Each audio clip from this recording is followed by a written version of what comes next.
Educar não foi tão natural quanto eu pensava que ia ser.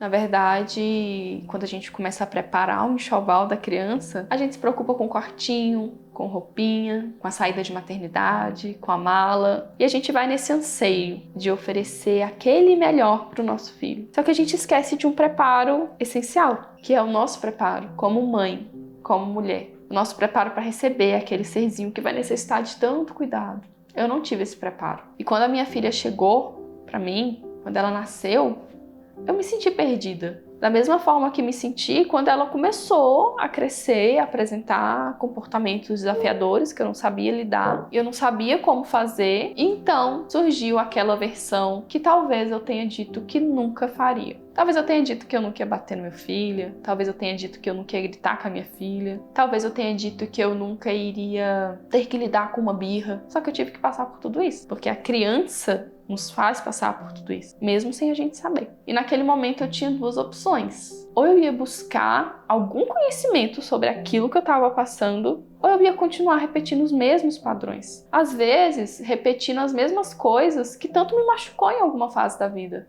que tanto me entristeceu. E foi então que eu resolvi buscar por algum conhecimento. Eu tinha muita dificuldade de lidar com o mau comportamento da minha filha. Era algo que acendia uma chama muito forte de raiva, de impotência, de incapacidade em mim. Eu não sabia como lidar com aquilo. E, na verdade, eu não esperava que aquilo fosse acontecer. Na minha maternidade perfeita, as coisas deveriam fluir da forma que eu esperasse que elas fossem. Uma criança comportada, quietinha, que sempre me obedecia quando eu fazia os pedidos. E não aquele desafio todo dia, ter que convencer a criança de banhar, ter que convencer a criança de comer, ter que convencer a criança de dormir. Para mim, isso era extremamente desafiador. E eu não sabia como lidar com isso. Era algo que ou eu explodia lidando com aquilo, ou a minha vontade era de fugir lidando com aquilo. Foi então que eu comecei a buscar, porque eu percebi que a minha relação com a minha filha dependia de mim, não dependia dela. Ela estava aprendendo, ela estava crescendo, ela estava sendo uma criança.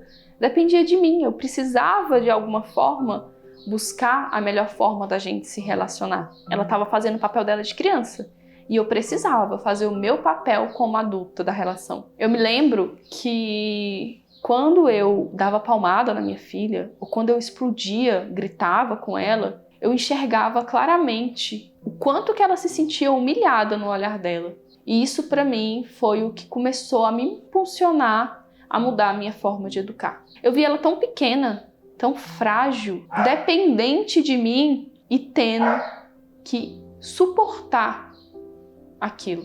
Quando eu olhava para o olhar dela, eu lá desse tamanho, e ela tão miudinha no chão, às vezes me olhando, eu pensava, o que será que ela tá vendo? Porque eu não tô vendo a minha expressão facial, eu não tô vendo o gesto que eu tô fazendo, eu não tô vendo o quão ameaçadora eu tô sendo, mas ela tava vendo exatamente aquele adulto enorme na frente dela, aquela pessoa que ela confia a vida dela sendo uma ameaça para ela. E eu comecei a enxergar isso nos olhos da minha filha. Cada vez que eu tinha alguma atitude mais ríspida, mais rígida, que eu dava palmada, que eu gritava, que eu humilhava, cada vez que eu fazia isso, eu começava a enxergar. E aquela imagem dela não saía da minha mente. Quando eu deitava a minha cabeça no travesseiro, a minha mente ficava rodando, porque voltava todas aquelas palavras que eu tinha dito. Voltava todas aquelas atitudes durante o dia que eu tinha feito. Os gritos, as palmadas, o olhar dela de medo, o olhar dela de humilhação. Tudo aquilo vinha na minha mente. E eu falava, eu preciso fazer diferente. Eu preciso mudar. Eu percebi o quanto que isso causava um distanciamento entre eu e ela. Só que eu não sabia como fazer, eu não sabia o que fazer. E eu não sabia, principalmente, que eu precisava primeiro olhar para mim antes de ter alguma reação boa, consciente, agradável com ela. E aí, quando eu comecei a buscar, comecei a estudar mais sobre educar, eu encontrei uma educação que, para mim, parecia surreal, parecia impossível de exercer, que é a educação respeitosa. Para mim parecia algo muito distante da minha realidade, porque eu nunca tinha visto ninguém, absolutamente ninguém ao meu redor falar disso. Eu nunca tinha visto ninguém falar sobre tratar crianças com respeito. Eu nunca tinha visto ninguém falar sobre respeitar as vontades da criança. Não ceder, mas respeitar as vontades da criança. Isso para mim parecia tudo muito estranho. E eu comecei a estudar, e como eu vinha de uma educação rígida, e como eu estava promovendo uma educação autoritária também dentro da minha casa, eu vinha de uma educação autoritária, estava promovendo uma educação autoritária, aquilo pareceu para mim totalmente permissivo. Aquele negócio de olhar para a criança, abaixar na altura dela, conversar, entender a vontade dela, aquilo parecia totalmente permissivo para mim. E eu pensava, se eu fizer uma coisa dessa com a minha filha, o que essa menina vai virar? Será que ela vai me respeitar se eu fizer isso com ela? Será que ela vai me enxergar como mãe, como autoridade na vida dela se eu fizer isso com ela? E começou a surgir vários questionamentos na minha mente. Só porque tinha uma coisa para mim que não estava em xeque. Tinha uma coisa para mim que eu não queria perder, que era a minha relação com a minha filha. Uma relação de confiança, de vínculo, de amor. E cada vez que eu fazia isso, cada vez que eu tinha essas atitudes explosivas, autoritárias, ríspida, eu sentia claramente o quanto que a gente se distanciava, o quanto que aquilo abria um espaço para ela não confiar em mim em certas situações. E aí eu decidi aos poucos ir mudando. Quando eu fui mudando, quando eu fui lendo e aprendendo, eu tinha muito receio de colocar certas coisas em prática na frente das pessoas. Então eu sempre buscava conversar com ela em casa e praticar essas ferramentas em casa.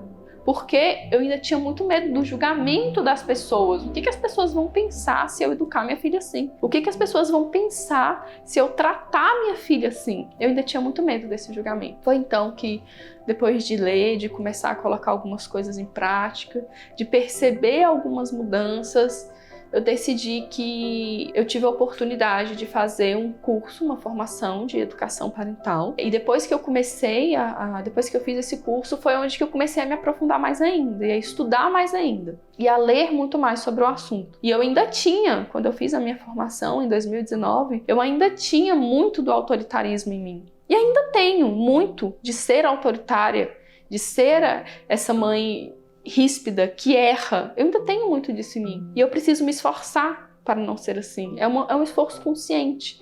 Não é que um dia eu acordei e hoje eu vou ser uma mãe, que vou ser consciente, que não vou gritar com a minha filha, que não vou bater na minha filha. Não. Mas é algo que eu faço conscientemente todos os dias. Conforme eu fui estudando, conforme eu fui entendendo, lendo, eu fui percebendo o quão nocivo, o quão tóxico essa situação podia ser na vida da minha filha, a curto e a longo prazo. Eu percebi principalmente a forma que eu educava, de bater, de gritar, de humilhar, era uma forma que só supria as minhas necessidades, só supria a minha vontade naquele momento. Em nenhum momento eu olhava para ela, em nenhum momento eu olhava as necessidades dela, eu olhava o que ela precisava, o porquê que ela estava se comportando daquela forma. E o fato de eu ler, estudar e até mesmo ensinar outras pessoas, infelizmente, não tirou de mim os desafios na maternidade. Eu continuo tendo os desafios. E eu continuo tendo uma criança em casa. A minha criança continua sendo criança. A minha filha continua sendo uma criança. O fato de eu ler ou ensinar ou qualquer outra coisa do tipo não tirou a infância de dentro da minha casa, não tirou os desafios que a infância traz para dentro da minha casa. Porém, se tem uma coisa que eu posso falar com toda certeza, é que me deu muito mais clareza para eu lidar. Essa questão de fazer alguma coisa e durante a noite ficar me remoendo como eu fazia, como acontecia, de ficar se sentindo culpada, aquele peso, não sou suficiente, será que eu tô sendo uma boa mãe? Será que é esse jeito mesmo certo de educar? Isso hoje em dia eu não sinto mais. Eu erro? Sim, eu erro. É claro que eu erro. Eu ainda grito. Eu ainda às vezes dou um sermão que, poxa, não precisava, né? Podia fazer um combinado, podia sentar, conversar. Eu ainda faço isso. Mas eu tenho muito mais consciência. E às vezes eu até faço estando consciente. Eu tô ali, por que você não fez isso? Por que você não fez aquilo? Eu tô pensando, nossa, poderia estar fazendo isso daqui que seria muito mais eficaz. Eu tenho essa opção de fazer que é muito mais eficaz. Isso daqui talvez não adiante de nada. Então hoje em dia eu tenho uma consciência mesmo das coisas que eu faço, o que elas podem causar a longo prazo, tanto boas quanto ruins. Hoje em dia eu sei o que as minhas atitudes podem levar, acrescentar e agregar na vida da minha filha, sendo elas boas ou ruins. Então eu sei que educar não é fácil. Eu sei que principalmente quando essa educação chega pra gente, sem que a gente tenha uma consciência, sem que a gente tenha alguém para orientar, sem que a gente tenha alguém para falar que existem outras opções, eu sei que é desafiador. Inclusive, é desafiador até agora, onde nós vemos tantas pessoas falando sobre educação respeitosa, sobre não poder bater, sobre não poder gritar, sobre não pode isso, não pode aquilo, não pode isso, não pode aquilo. E talvez você se enxergue numa situação de eu não posso, mas e aí, o que eu faço? Eu preciso continuar educando. Eu preciso educar o meu filho, eu preciso colocar limites, eu preciso gerar uma conexão, gerar um relacionamento de vínculo, de afeto, de amor. Como que eu faço? O que é que eu faço? Eu quero te dizer que existe um caminho, mas é um caminho que exige principalmente uma disposição da sua parte. Exige uma disposição para você olhar para a criança que você tem na sua casa e existe uma disposição para você olhar para você. Existem habilidades que você, como mãe, ainda precisa desenvolver. Que você, como mãe, ainda precisa olhar com carinho e pensar, isso daqui talvez seja bom para eu me defender no mundo lá fora. Talvez esse meu jeito ríspido, talvez esse meu jeito grosso, esse meu jeito direto, talvez seja bom para o mundo, para a empresa, para o trabalho. Não sei se você enxerga que isso seja bom em alguma área da sua vida. Mas será que isso está sendo bom para a sua relação com seu filho? Será que isso está sendo bom para a forma com que você olha para ele, com que você se relaciona, com que você fala com ele? Então hoje eu queria chamar você para uma reflexão mesmo. Será que a forma que eu tenho feito, o que tem construído a longo prazo no meu filho? Será que se eu continuar agindo dessa forma que eu estou agindo hoje, quais que serão as consequências? Tanto na vida pessoal do meu filho, quanto no meu relacionamento com ele. E eu quero te perguntar também se você está satisfeita, se você está em paz com seu coração, com a sua mente, da forma que você tem educado. Você está em paz? Você consegue deitar sua cabeça no travesseiro? O que você tem enxergado nos olhos do seu filho quando você bate, quando você briga, quando você grita, quando você dá sermão? O que você tem enxergado nos olhos dele? Você já parou para olhar dentro dos olhos dele e ver o que tem ali? Qual o sentimento que pode estar ali por trás? Se não, eu quero te convidar a pensar sobre isso. Eu quero te convidar a olhar e tentar enxergar, mesmo que seja na sua mente. Feche os olhos e tenta lembrar o que eu vejo nos olhos do meu filho quando eu educo dessa forma que eu tenho educado. E quero também pedir para que vocês deixem o joinha e compartilhem esse vídeo com outras pessoas, no grupo de mães, com outras mães que você conheça. Talvez você conheça alguma mãe que está passando por isso que eu passei lá no início e que quer de alguma forma mudar. Então seja um canal de mudança na vida dessa mãe, envie esse vídeo para ela. Eu tenho certeza que vai agregar bastante. Não esquece de deixar o joinha, de compartilhar e também de deixar seu comentário aqui embaixo para mim, tá bom? Um beijo e até o próximo vídeo.